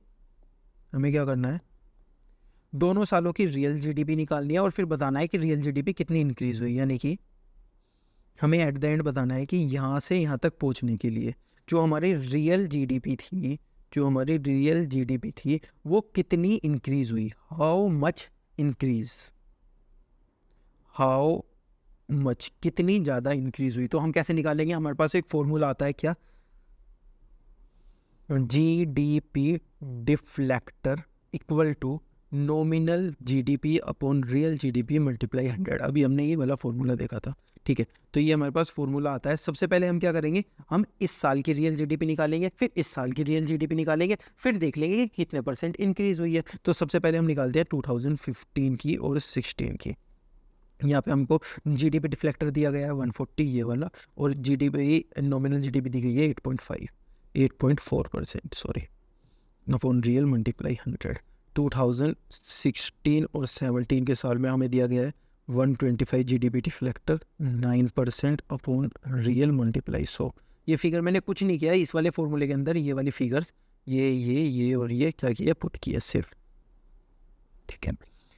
अभी इनका आंसर निकालेंगे। यहाँ पे आर का आंसर आ जाएगा 0.06, फिर भी मैं चेक कर लेता हूँ। 100 मल्टीप्लाई 8.4% डिवाइड बाई 140, 0.06 यहाँ आ जाएगा 9 डिवाइड 125, यहाँ आर का मतलब आ जाएगा 0.072। अब हमें सिर्फ ये देखना है कि यहाँ से यहाँ तक जाने के लिए कितना हमने इंक्रीज़ किया है। ये रियल जीडीपी इस साल की आ गई, ये रियल जीडीपी इस साल की आ गई। अब हमें ये देखना है कि कितना कितना हमने इंक्रीज़ किया है। तो वो कैसे देखेंगे, हमें कहाँ तक पहुँचना था, यहाँ तक पहुँचना था, हमने स्टार्ट कहाँ से किया था, यहाँ तक किया था। तो इनके बीच में डिफरेंस कितना आया, यानी कि इनके बीच में कितनी इंक्रीज़ हुई, डिवाइड बाई हम ये देखेंगे कि हमें निकले हम कहाँ से थे, यानी कि 0.06 मल्टीप्लाई 100। ये क्या लिख रहेगा, इंक्रीज़ इन रियल जीडीपी। अब देखो ये परसेंटेज है, ये भी क्या है 5th क्लास के बच्चे को, आई होप आपको भी आना चाहिए। -0.06 डिवाइड बाई 0.06 मल्टीप्लाई 100, यानी कि 20%। यहाँ से यहाँ तक ये कितनी इंक्रीज़ हुई है, 20% रियल जीडीपी इंक्रीज़ हुई है। ये 20% हमारा क्या हो गया, आंसर हो गया।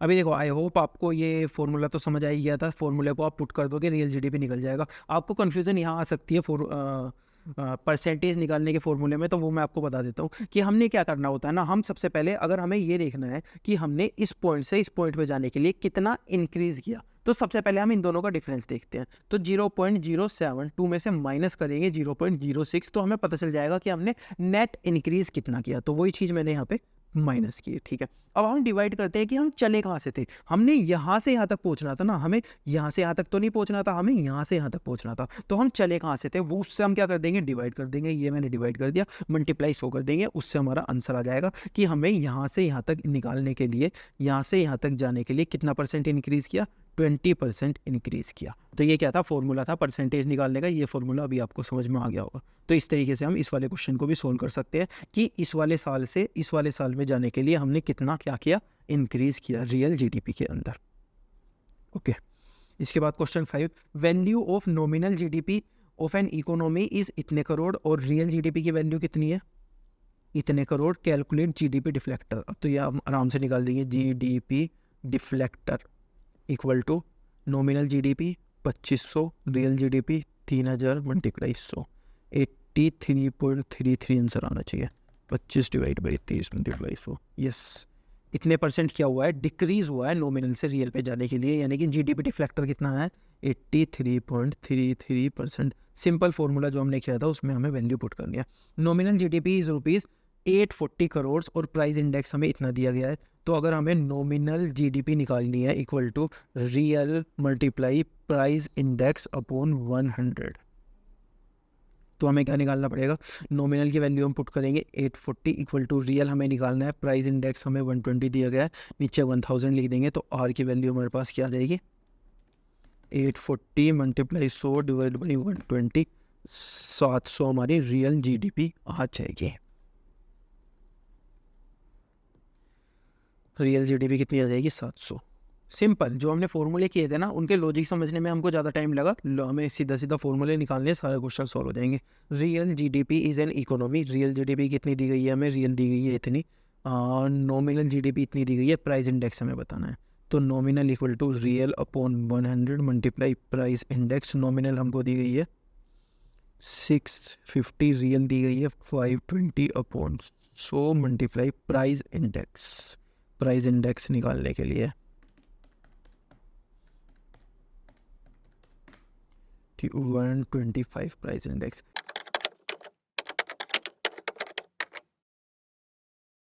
इस चैप्टर का लास्ट टॉपिक अब हमारे पास आता है जीडीपी एंड वेलफेयर। देखो जीडीपी अगर हमें वेलफेयर करना है तो जीडीपी के अंदर हमें क्या करना पड़ेगा, हमें ज़्यादा से ज़्यादा गुड्स और सर्विसेज प्रोड्यूस करने पड़ेंगे। चाइना क्या है, आप एग्जांपल देखो चाइना का। चाइना क्या हो गया, एकदम से ग्रो हो गया। क्यों हो गया चाइना एकदम से ग्रो, क्योंकि उन्होंने क्या किया, प्रोडक्ट और सर्विसेज को बनाना स्टार्ट किया, गुड्स और सर्विसेज को बनाना स्टार्ट किया, प्रोडक्शन स्टार्ट की, जिनकी वजह से उनकी जीडीपी क्या हो गई, ग्रो हो गई और वो कंट्री क्या हो गया, डेवलप हो गया। तो अगर हमें किसी भी कंट्री कंट्री की जीडीपी को ग्रो करना है, उस कंट्री के अंदर वेलफेयर लाना है, तो हमें क्या करना पड़ेगा, ज़्यादा से ज़्यादा गुड्स बनाने पड़ेंगे, जिसकी वजह से हमारी जो जीडीपी है वो ग्रो हो जाएगी और हमारी कंट्री का वेलफेयर होना स्टार्ट हो जाएगा। तो अगर हमें वेलफेयर करना है तो हमें क्या करना पड़ता है, हमें गुड्स और सर्विसेज बनानी पड़ती है। अवेलेबिलिटी ऑफ गुड्स और सर्विस पर पर्सन हमें क्या बताता है, वेलफेयर बताता है। अभी इसकी ना कुछ लिमिटेशंस है, यानी कि सपोज आपने देखा कि किसी भी कंट्री के अंदर गुड्स एंड सर्विस बनते जा रहे हैं, बनते जा रहे हैं, बनते जा रहे हैं, इसका मतलब वो कंट्री डेवलप होती जा रही है, वेलफेयर होता जा रहा है,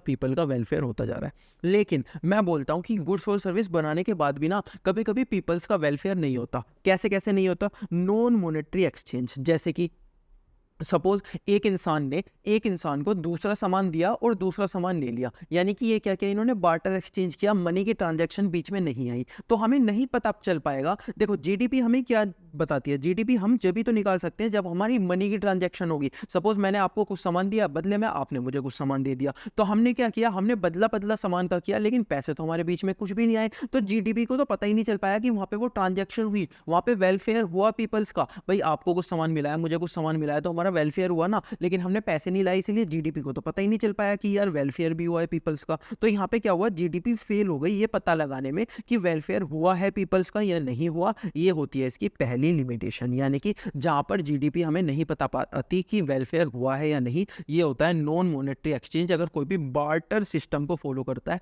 तो जीडीपी को पता ही नहीं चल पाता कि वेलफेयर हुआ भी है या नहीं।